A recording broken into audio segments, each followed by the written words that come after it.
தித்திக்கும் தேன் தமிழ் திக்கெட்டும் பரவட்டும். முத்தமிழ் தாய்க்கு என் முதற்கண் வணக்கம்.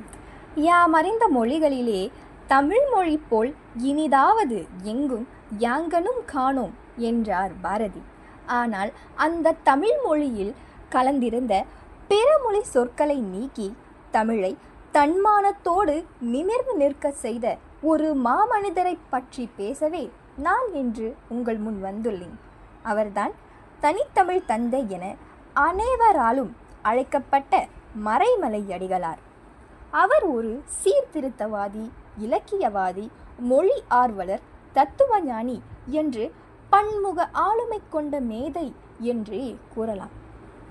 அவையோர்களே, மறைமலை அடிகளார் 1876 ஆண்டு திருக்கழுக்குன்றம் என்ற ஊரில் தந்தையார் சொக்கநாத பிள்ளை, தாயார் சின்னம்மையார் என்ற தம்பதிகளுக்கு மகனாக பிறந்தார். இவரின் இயற்பெயர் வேதாசலம். பல ஆண்டுகள் பிள்ளை பேறு இல்லாமல் இருந்ததால் அவருடைய பெற்றோர்கள் திருக்கழுக்குன்றத்தில் வீற்றிருந்த சிவன் வேதாசலரையும் அம்மை சொக்கம்மையையும் வேண்டி நோன்பிருந்து பிள்ளை பேறு பெற்றதால் தம் பிள்ளைக்கு வேதாசலம் என்று பெயரிட்டனர். சிறு வயதிலேயே தந்தையை இழந்திருந்தாலும் அடிகளார் கல்வியில் மிகுந்த ஆர்வம் கொண்டிருந்தார். நாராயணசாமி பிள்ளை என்பவரிடம் தமிழையும், மசுந்தர நாயக்கர் என்பவரிடம் சைவ சித்தாந்தங்களையும் கற்றார். தனது அறிவாற்றல் சென்னை கிறிஸ்துவ கல்லூரியில் தமிழ் பேராசிரியராக பணியாற்றும் வாய்ப்பையும் பெற்றார். சபையோர்களே, ஒரு மாலை பொழுது அடிகளார் தனது மகள் நீலாம்பிகை அம்மையாருடன் திருக்கழுக்குன்றத்தில் உள்ள ஒரு பூங்காவில் உலாத்திக் கொண்டிருந்தார். அப்போது அடிகளார் தேகம் தேகம் என்று ஒரு வடமொழி சொல்லை பயன்படுத்தி பேசினார். இதை கவனித்த அவரது மகள் நீலாம்பிகை, அப்பா, உடம்பு என்பதற்கு தேகம் என்ற வடமொழி சொல்லை ஏன் பயன்படுத்துகிறீர்கள்? இதற்கு நிகரான தமிழ் சொல் இல்லையா என்று வினவினார். மகளின் இந்த கேள்வி அடிகளாரின் உள்ளத்தை உலுக்கியது.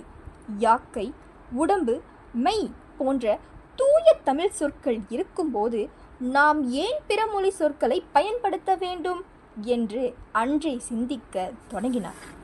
அன்றைய தினமே அவர் 3 முக்கிய முடிவுகளை எடுத்தார். அதாவது, தனது வடமொழி பெயரான வேதாசலம் என்பதை தூய தமிழில் மறைமலையடிகள் என்று மாற்றிக்கொண்டார்.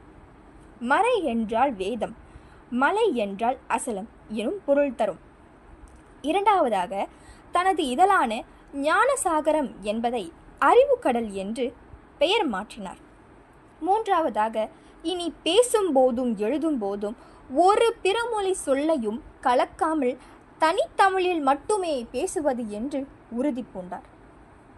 அன்பர்களே, மறைமலை அடிகளார் தமிழ் மொழியில் கலந்திருந்த வடமொழி சொற்களை நீக்கி தூய தமிழ் சொற்களை வழக்கில் கொண்டு வர அயராது உழைத்தார். இதுவே தனித்தமிழ் இயக்கம் என்று அழைக்கப்படுகிறது. பல வடமொழி சொற்களுக்கு தமிழில் மாற்று சொற்களை உருவாக்கினர். மக்கள் அன்றாட வாழ்வில் தமிழை பயன்படுத்த வேண்டும் என்பதில் உறுதியாக இருந்தார். இன்று நாம் பயன்படுத்தும் பல தூய தமிழ் சொற்கள் அவரின் படைப்பே ஆகும். மறைமலை அடிகளின் இலக்கிய பணி 3 களங்களை சேர்ந்தது: தனித்தமிழ் இயக்கம், சைவ மறுமலர்ச்சி இயக்கம் மற்றும் இலக்கியம். நூலாசிரியராகவும், இதழியலாளராகவும், பேச்சாளராகவும் இம்3 தளங்களிலும் செயல்பட்டார். முதலில் மலைமறை அடிகளின் இலக்கிய பணியான தனித்தமிழ் இயக்கத்தை பற்றி காண்போம். தமிழில் உரைநடை உருவாகி வந்த காலகட்டத்தில் செயலாற்றியவர் மறைமலையடிகள். தமிழ் உரைநடை 3 மூலங்களை கொண்டு உருவானது: மத இலக்கியம், பேச்சுமொழி மற்றும் ஆங்கில மொழியாக்கம். மத இலக்கியத்தில் வடமொழி கலப்பு மிகுந்திருந்தது. பேச்சு மொழியில் மொழி திரும்பும் மிகுந்திருந்தது. மொழி ஆக்கங்களில் ஆங்கில சொற்கள் அப்படியே எழுதப்பட்டன. இம்3க்கும் எதிராக தமிழ் தூய்மையை பேணும் தனித்தமிழ் இயக்கத்தை மறைமலையடிகள் முன்னின்று உருவாக்கினார். தனித்தமிழ் இயக்கம் பழந்தமிழ் இலக்கியம் பற்றி 11 நூல்களை எழுதினார்.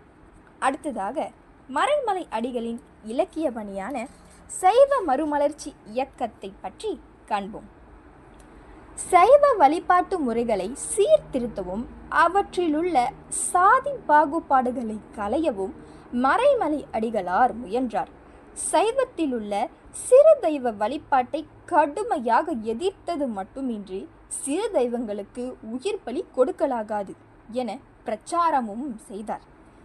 சைவ சித்தாந்தத்தை மட்டுமே சார்ந்த ஒரு தத்துவ சைவத்தை முன்வைத்தது மட்டுமின்றி மறைமலை அடிகள் இராமலிங்க வள்ளலின் சோதி வழிபாட்டை ஏற்றுக்கொண்டார்.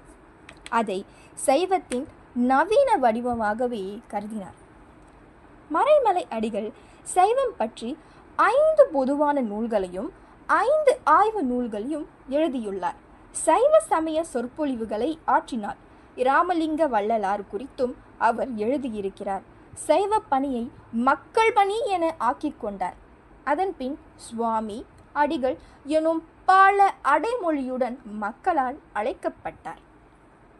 தமிழ் ஆர்வலர்களே, மூன்றாவதாக மறைமலை அடிகளின் இலக்கிய பணியான இலக்கியத்தை பற்றி காண்போம். மலைமலை அடிகள் அன்று உருவாக்கி வந்த நவீன இலக்கியத்தை மொழி தெரிவின் வடிவமாகவே கண்டார். பிழையற்ற செவியில் நடையிலேயே இலக்கியங்கள் எழுதப்பட வேண்டும் என வாதிட்டார். நவீன இலக்கியம் அறிவியல் சார்ந்த களத்தில் ஏராளமான கட்டுரைகளை எழுதினார்.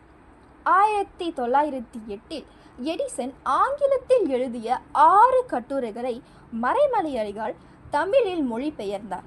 முருகவேல் எனும் புனைப்பெயரில் இந்நூல் வெளிவந்தது. இதில் மறைமலை அடிகளின் வாழ்க்கை குறிப்பும் விரிவான ஆங்கில முகவரியும் உண்டு.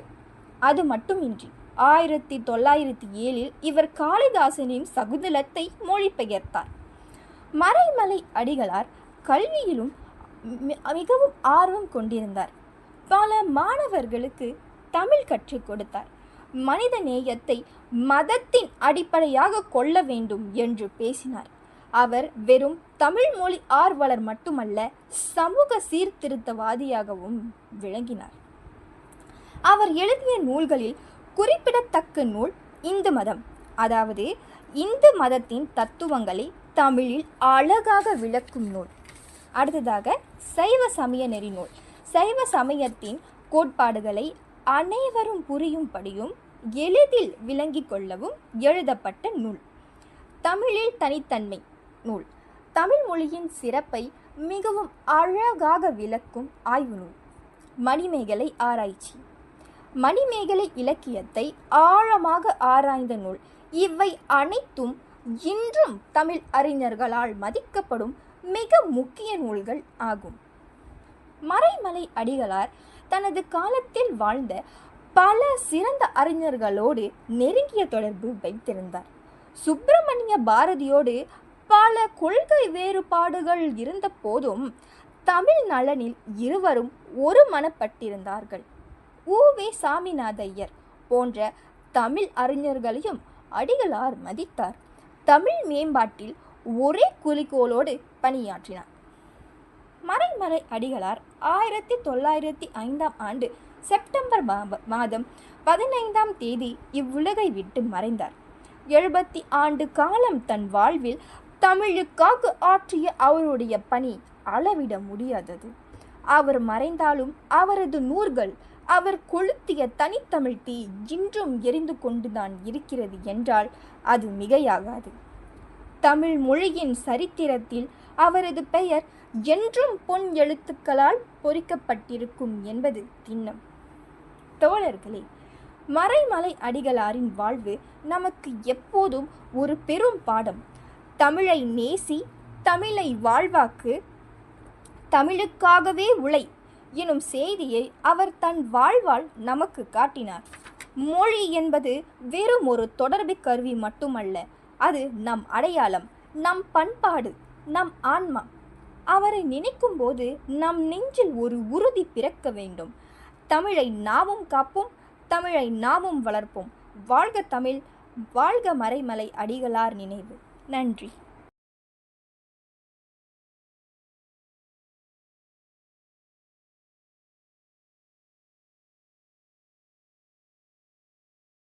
தமிழரோடு புலம் பெயர்ந்து தரணி எங்கும் வாழ்பவளே.